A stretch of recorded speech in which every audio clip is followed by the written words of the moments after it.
I mean, we got to Blankets. I actually got there before you. Um, and How long? How long? What am I trying to say? How how much much? earlier did you get there? So I actually got late because I got there late because I wanted to see Labdi, and she was starting exactly at 3. Ended up not. And so I got there around 3:40.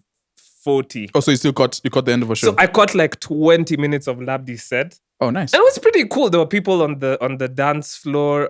So yeah, I mean, it was a different vibe because, like, as you guys know, Blankets was indoors. And so I walk in and I had Controversially. it was very controversial. Controversy. Yeah. And yeah, I walk in, I didn't know what to expect. But I walk in and I see Labdi. I saw a friend of mine, so I beelined it to them because, you know, as an introvert, you need a social crutch, right? That's the thing. You get there and like, who do I know, or Exactly. even vaguely know, so that I seem like I am okay in the public setting.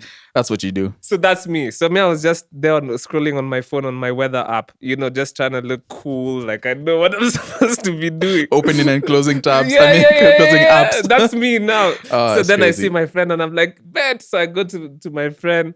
I say what's up, and then she's like, yeah, and then yeah. So Labdi was really good. I don't know if she performed Away with that's my favorite song. Away with her and Costa Ojuang. So I don't Costa think was there. Was he? Mm-hmm. See, he performed.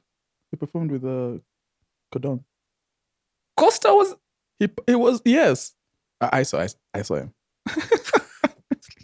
Anyway, continue. We clearly had so he didn't perform. Very different experiences. Oh, you don't know whether she performed. Yeah, that's Away. the thing. That's the Okay. thing. That's what I was saying. I don't know if they performed. Maybe the she song performed Away. with him early and then he left. Maybe and then came back. I don't know. But yeah, so Labdi was good, and then after that, Mordecai Dex came on. That's when I got in. I got in during Mordecai when his set was just about to end. And Mordecai was like, a lot of people were really, really fanned out. Motion.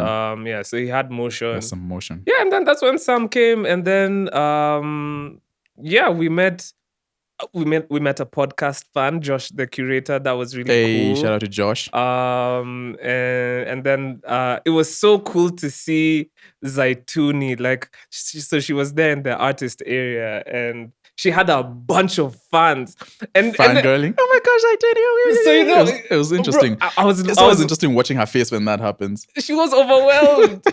And then I was observing like one of those girls who was like fangirling over Zaituni, and I could see it in her eyes. I could see the love. You know when you could see the love in somebody's eyes? Yeah. I was like, wow, it's so cool to see. I want that for me. Like how far Zaituni has come. Yeah, so Zaituni, I don't know. What was your experience? I mean, I got there during Mordecai Dex's set. So that was I didn't enter the dome, what's that area called? The indoor arena. Just the indoor arena. The indoor space. I didn't enter, but I could hear from outside. It was sounding good. Then spent usually my first thing, okay, I say usually, but this is a second blanket and when I'm attending. The first thing I usually would go to is the Onja Onja stage. And so you want to start with the Onja Onja stage? we could start on. So I went there. I think I got there when One Down was performing. Shout out to One Down. Was it One Down? Yeah, I think One Down here. I think he had just started performing. And so yeah, so it was just cool. I got into the Onja Onja stage. Guys were there. It wasn't as packed, but I really noticed that though. It was the basketball court, by the way. Yeah, the basketball court. So the thing about the Onja Onja stage is that it usually serves as a waiting room for the most part. Like the majority of it serves as a waiting room for It's like a buffer. It's like a buffer between now like waiting time. Like we're waiting there's for nothing happening to here. go I'm to definitely the not here to watch ads. I'm not going to sit here and watch ads. So let me go see who is playing. So it's usually it's the attendance usually goes up and down.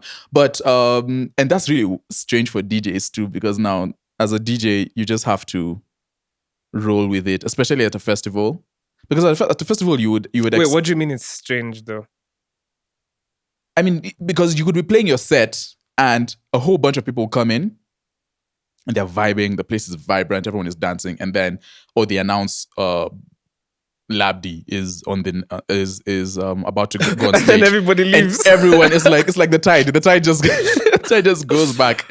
And then just hey, listen, it's part of being a DJ. Yeah, that's what I'm saying. So you really honestly have to have the heart, and you have to keep going at it. And then now when people come back, and then it's like, all right, cool. Then the energy is back, because as a DJ, your energy plays off the people, and so when there's not many people, it's hard for you to keep that vibe up and still be dancing and be fake turning knobs and whatnot. But then, yeah. So anyway, One Down set was good. The rest of it was a blur because I just kept walking back and forth and you'd probably be the best person to say. Because let's talk about the walking back and forth. Almost forgot about it. So the walking back and forth thing was a thing. If you were unfit, this was not the type of event. This is not the blankets for you, because it was a lot of climbing stairs and going downstairs. Yeah. Okay, what I want to start by saying is this served like as a very interesting case study, I would say. Yeah. For indoor events at that scale. Because it's not like indoor events have never been done. It's just like at that scale. Which, by the way, blankets You mean for the Kenyan audience? Yes. Okay. Exactly. Right? And the fact that the event was it was packed. Yeah, those people. It was packed. Like ants. There was ants everywhere. It was especially during Watenda Willie's that was towards the end. Yeah, towards the end. Like there was so many people. And it was actually a vibe. But yeah, I was saying the walking in and out, and you had to like to go to the dance floor, you had to use a different exit, and then you had to use a different entry to go to the seating area, and then you had to use a different exit. Like it wasn't. That was as, a bit. It wasn't as straightforward. Yeah. It's the kind of thing where you only used to it after like the second, third hour. Where exactly. You're like, okay, I know where I'm going. I was even confused towards the end. I was so confused in the beginning. No, but, I got a hang of it like hour 3, like Sam says. Yeah. But I did like the idea of having the indoors spaces and then having the outdoors vibe with the vendors and everything. It was actually a bit of a vibe because it was not like there were 3. It's like there were 3 stages, experiences. Experiences. You know what I mean? Like, because the outdoor experience was also really nice. Just like being with, like, buying drinks, buying food, and just people just being out there, like taking pictures, creating content, that kind of thing. So that was a vibe. We should just talk about the Onja experience. I have to be honest, like the acoustics in the basketball gym were a bit of a challenge, let's just say, because challenge is a nice way to put it. The high end, so there was 2 issues. The high end was really high ending, and then there was reflections from the back, so it was a bit like if you had to stand at the sweet spot. You had to either stand really, at the front, towards the front, let's say the first third of the basketball court, so that you catch what's the direct sound coming from the speakers, or you stand completely at the back so that the only thing you're hearing is the reflections coming to your head. But if you stand in the middle, you're hearing what's going on in front, 2/3 away, and then like half a millisecond later, you're hearing more sound coming from the back. So that was a little, and then it's very dancey. It's very it's a very straightforward like beat. So it's like boom, boom, boom, boom. You can't then when there's different random reflections going on, like what do you dance to? Which one? which dance do you dance to? Yeah, exactly. Do you dance to what's happening in the front or what's happening in the back, even though they're the same thing? Yeah, and that was rough. So it wasn't, and the other thing, but it was very hot. Yeah, but see, they warned us about that though. They say they did this venue is warning, going to get hot. To be honest, yeah. So I mean, props to them for that. Yeah, the reflections could have been better. Maybe they could have like put like there was a huge like black cloth. Look at me giving advice. Huge black cloth at the beginning. Maybe they could have used that also in different places, like at the back. Although that kind of kills the vibe of the room. It starts turning into it makes it look like a studio rather than a place for music. But yeah, those reflections were crazy. Yeah, I mean, but for me, the accessibility in terms of just like the walking around and the Onja experience, those would be like my 2 critiques. In terms of like the indoor experience, it actually wasn't like the way people were saying this would be like the end of the world. Like it really wasn't the end of the in world. their defense, everything tends to be the end of the world. Yeah, it wasn't the end of the world experience wise. As much as yes, it didn't rain, and like in an optimal situation, we would have liked to do the event outside. I think this was a good case study for something like different. They can definitely like use this to improve on some of the just like you do with regular shows. Like, okay, use this to improve. Okay, what do people like? What do people not like? And then I don't think that there's not as much noise as on Twitter as there usually is after this kind of thing, especially when people are completely against it. Because there was nothing like Major, aside from those two things, like there wasn't anything like real like major to like complain about, to be honest. Yeah. I mean, I heard some people talking about, and I didn't experience it because I didn't go around the whole arena. There was like the top place where there were seats. I didn't go around, but then I heard some people saying that there were like many blind spots in terms of the sound. So the sound was only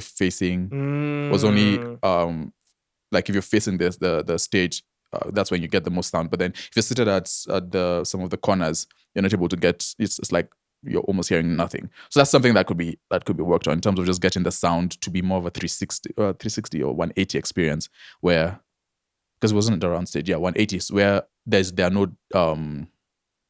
no dull spots, dull points, because that's really important too. Because what if you want to sit there, but then you can't. So now you're all forced to one area, and then it gets crowded, and that can minimize your experience. Yeah, I get that.